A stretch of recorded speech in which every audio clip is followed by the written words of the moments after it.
Ride On St. Louis stands out because of its excellence. Marita and the staff settle for nothing less than the best. They have all the top certifications, and they provide wonderful training to their staff and their volunteers. Marita takes the time to get to know every single person who walks through those doors at Ride On St. Louis, and she genuinely cares about them.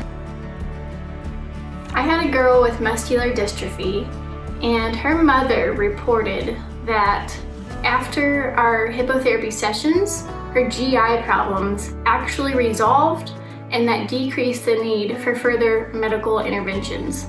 This is something I wasn't even planning on that helping her, but just being on the movement of the horse, utilizing her core, and participating in all that activity helped those GI problems. So that was a benefit, an added on benefit. She's always been quite the charmer, and she always bonded with her sidewalkers, and Marita, fortunately for us, Marita was usually her guide, the horse guide, and so yeah, she really misses her. I miss sidewalking, I miss being around the horses, but mainly I miss being around the kids and the interaction, not only, like I said, how great I feel helping them, but how great they make me feel helping them.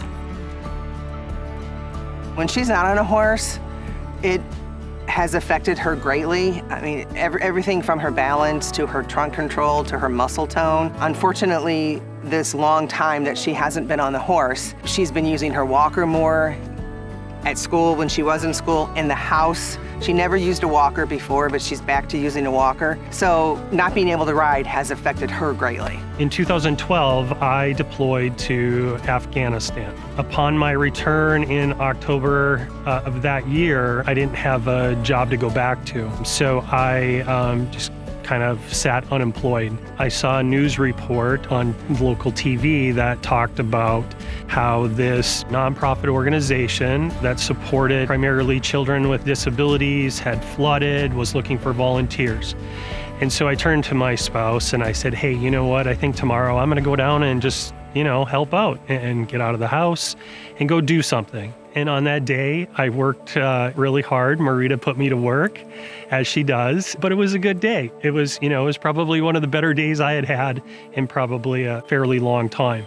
We were there, we actually had an event, I believe, a couple nights prior to the flood, and I hadn't seen the devastation, at first, and I just kind of saw some pictures and heard about it, but when you went and you started cleaning up muddy stuff and moving things and just knowing that it was going to put a halt to all the good that Ride On St. Louis does, it was hurtful for not only the clients but us too.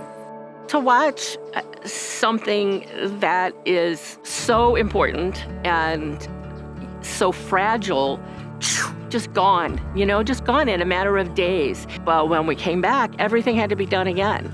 Thousands and thousands, tens of thousands of dollars of rehabbing, rebuilding, re-drywalling. First you had to tear out all the old gunk, and then it was horrible, just awful.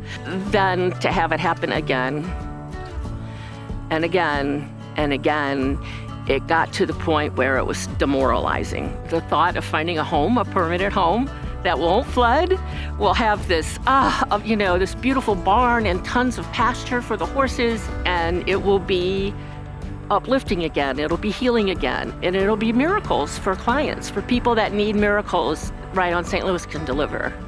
Please support Ride On St. Louis.